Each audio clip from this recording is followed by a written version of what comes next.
Now, King Charles has led a Remembrance Sunday service honouring those who died serving the United Kingdom. The event saw thousands of veterans parade past the cenotaph, a day after clashes between protesters and police amid tensions over a massive pro-Palestinian march. Rishi Sunak is under growing pressure to fire Home Secretary Suella Braverman, who's been accused of stoking those tensions. Shane Dodge reports. It was the sombre scene we expect on Remembrance Day. King Charles led today's service at the cenotaph. Thousands came to honour those servicemen and women killed in past conflicts. It's a very humbling experience to be in the company of such heroic people. I think that's just remembering, people do lay down their life. 24 hours earlier, the armistice service was anything but sombre. Men, described as EDL thugs by the Prime Minister, stood on a wall shouting football chants. I think we were concerned and disappointed that some of these thugs were able to get so close to the cenotaph. Some of them were just 30 yards away from the cenotaph, clambering on the buildings and the scaffolding that overlooks Whitehall.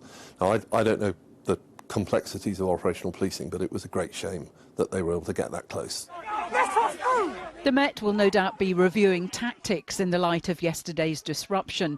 In an unusual move, the Assistant Commissioner has implied that the Home Secretary bore some responsibility, saying this operation took place in unique circumstances against a backdrop of conflict in the Middle East, on Armistice Day and following a week of intense debate about protest and policing.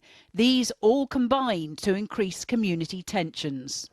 Suella Braverman had accused the police of bias for failing to ban the pro-Palestine march yesterday, describing those taking part as hate marchers.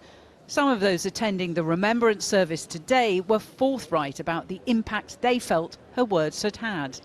She's meant to be holding one of the highest, jobs in the land, and she's potentially created something that's insightful, and that's not what we want. And that's really sad, and it makes me feel really sad. It's just caused a rift, and I think possibly it might have been less disruptive if she hadn't raised issues and made it worse. The Defence Secretary was saying little when we caught up with him. Good morning, Mr Shapps. What is the importance of today, please? Should the Home Secretary resign? Thank you. I'm sorry, I do have to get to my next. But in an earlier interview, he denied that the Home Secretary's comments had encouraged the far right. EDL, the extreme right wingers, were already coming to protest. They'd already called for that protest.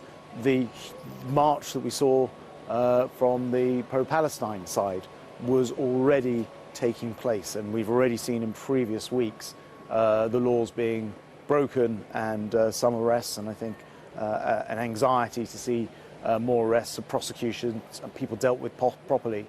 The pro-Palestine march may have passed off relatively peacefully, but there was trouble later with protesters throwing fireworks at the police.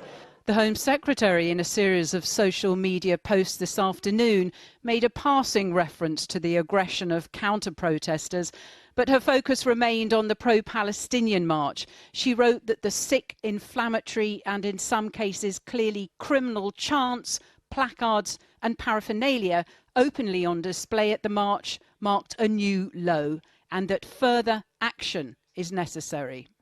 So does that suggest the Home Secretary is optimistic she's keeping her job?